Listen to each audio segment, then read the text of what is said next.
teve pessoas que me criticaram porque eu costumo falar que eu sou um ateu não praticante. Na verdade, essa é uma fala do professor Pondé, né, uma brincadeira dele. Eu fui aluno do Pondé na pós-graduação. E o pessoal fala, mas você fica indo em podcasts falando que é ateu, defendendo, então você é militante, né? Na verdade, assim, eu acredito de verdade que cada um tem que crer no que lhe faz bem. Então, eu creio muito num sentido na vida. E tem pessoas que esse sentido na vida se faz com Deus e se faz com uma religião. Então, se acreditar em Deus, se acreditar numa religião te faz uma pessoa melhor, um pai melhor, um ser humano melhor, eu quero mais que você creia. Embora eu acho que para algumas pessoas também faça mal. Só que isso é uma questão, como diz o professor Cortella, né? Ele diz assim, religião não é coisa de gente idiota. Religião é coisa de gente. Tem gente que é idiota e tem gente que não é. E a gente pode dizer o mesmo do ateísmo. O ateísmo não é coisa de gente idiota. É coisa de gente também. Tem gente que é idiota e tem gente que não é. Então, o meu questionamento entrando agora propriamente no debate, né? Se Deus existe, duas questões. Primeiro, por que o Deus cristão? E segundo, se ele é todo bom, todo poderoso, onisciente, onipresente, por que tanta maldade na história da humanidade? São questões que sempre me pegaram. Então, primeiro, por que o Deus cristão, se Deus existe? E segundo, mais ou menos o paradoxo de Epicuro, né? O dilema do mal. Por que ainda existe tanto mal e na história da humanidade tem se perpetuado? São várias perguntas, professor, que o senhor colocou aí, mas eu vou me permitir discordar logo das premissas delas. No que diz respeito ao ateísmo não ter uma visão de mundo específica, não ser um comprometimento específico, eu discordo disso.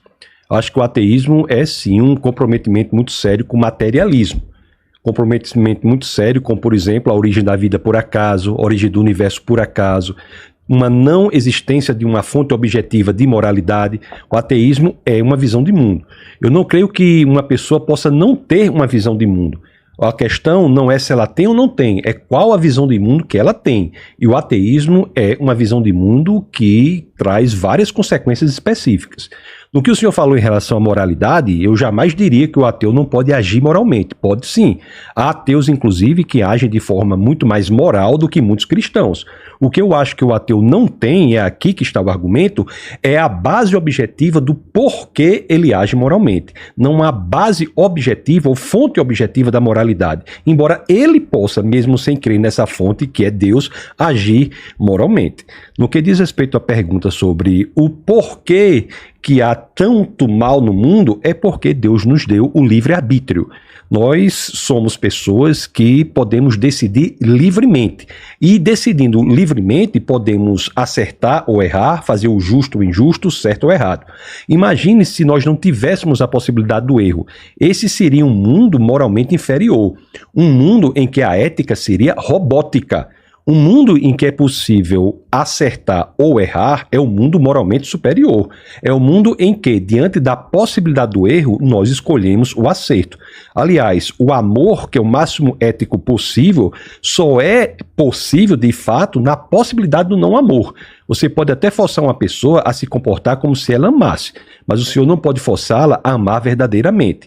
Uma pessoa só pode amar se tiver a opção de não amar. Então, a possibilidade do erro é um pressuposto lógico do máximo ético possível, que é o amor. E em relação ao porquê o cristianismo, entre tantas religiões, é que nós temos que analisar as opções que nós temos e ver qual delas se submete ao escrutínio, é pelo menos investigável.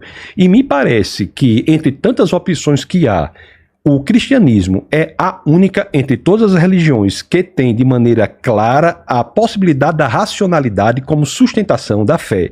Eu vou citar, por exemplo, a primeira epístola de Pedro, no capítulo 3, no verso 15, que o apóstolo Pedro diz: santifique o Senhor em seu coração, esteja sempre preparado para responder a todo o que vos pedir a esperança que é em vós, a razão da esperança que é em vós.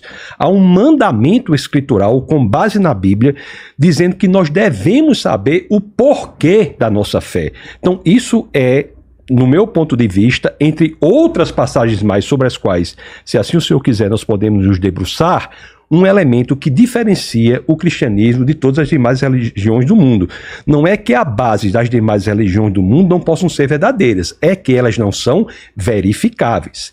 A base do cristianismo é uma proposta de verificabilidade, como é, por exemplo, aqui está na primeira carta aos Coríntios, no capítulo 15, no verso 14, quando o apóstolo Paulo disse: Cristo não ressuscitou, é vã a nossa fé.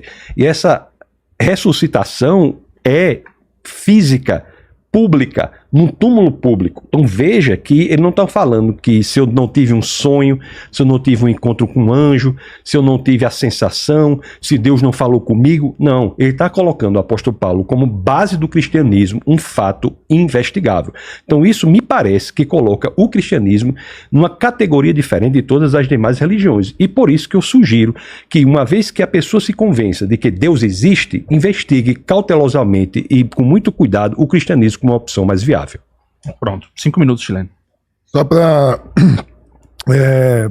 eu entendo o seu ponto quando você diz que o materialismo pressupõe o materialismo, mas isso não é verdade. Vou te dar um exemplo. O budismo é uma filosofia de vida ateia. Não é considerado uma religião, porque não tem dogmas, mas você não pode dizer que eles são materialistas, porque o budismo, a base do budismo, por exemplo, é o desprendimento das coisas materiais. E o senhor se espantaria com o tanto de ateu espiritualizado que acredita em reencarnação, em outras vidas e o que tem por aí.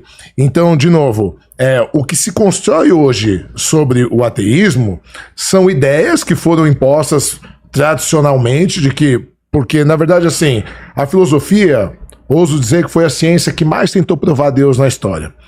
Essa linha ateísta da filosofia, ela começa 1800 e pouco, com um filósofo chamado Ludwig Feuerbach, que escreveu um livro, A Essência do Cristianismo. E ele diz: nós criamos Deus à nossa imagem e semelhança para ser o suprassumo de tudo que gostaríamos de ser e não somos.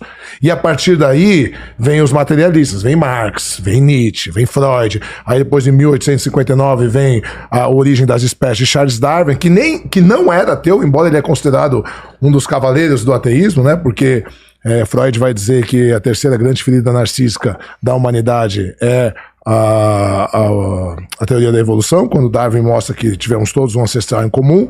Então, na verdade, não é certo falar que o ateísmo pressupõe um materialismo. Muitos ateus são materialistas, mas muitos também não são. Haja visto o caso do budismo, que acredita no karma, né? Então eles não acreditam num Deus único criador, que o karma você vai vidas e vidas. Aí eu não sou especialista em budismo, mas as pessoas vão entender o que eu tô falando. Já com relação à ética, para mim é o contrário, né? E aí o professor Savino vai poder falar melhor do que eu, né, com análise bíblica. Se você usar a Bíblia e os pressupostos bíblicos como valores de ética e moral hoje, tem uma grande chance de você ir preso, né? Porque é muito dúbio o que a Bíblia prega por ética e moral. E se a própria Bíblia diz que para Deus um dia é como 1000 anos e que Deus não muda, já que ele é perfeito e ele é onisciente e onipresente, a ética tem se apresentado muito diferente nos milhares de anos que a Bíblia, desde que ela tem sido escrita até que ela tem sido apresentada hoje. E outro fator que me incomoda muito também como prova de ética e como prova do cristianismo é a gente absolutamente não ter nenhuma prova de que esses escritos são verdadeiros, né? A gente tem só cópias das cópias das cópias, e também não tem materialmente, não estou falando que não podem ser verdadeiros, tá? O pessoal não entende, o pessoal fala assim: ele não acredita no Jesus histórico. Hora nenhuma eu falei isso. Eu falo que não existe nenhuma prova material, né? Como outros personagens não tiveram, mas a gente tem provas materiais e provas de coisas que aconteceram, inclusive de passagens bíblicas milhares de anos antes de Jesus, como é o caso da destruição do templo, do exílio babilônico, por exemplo. E a gente não tem prova nenhuma material nem da existência de Jesus, nem dos apóstolos. E todos os textos, os evangelhos, são textos anônimos que foram atribuídos aos escritores posteriormente. Então, para mim, não se sustenta essa ideia de que o cristianismo ele é provável e também que o materialismo, que o ateísmo necessariamente leva ao materialismo, embora existam muitos ateus materialistas.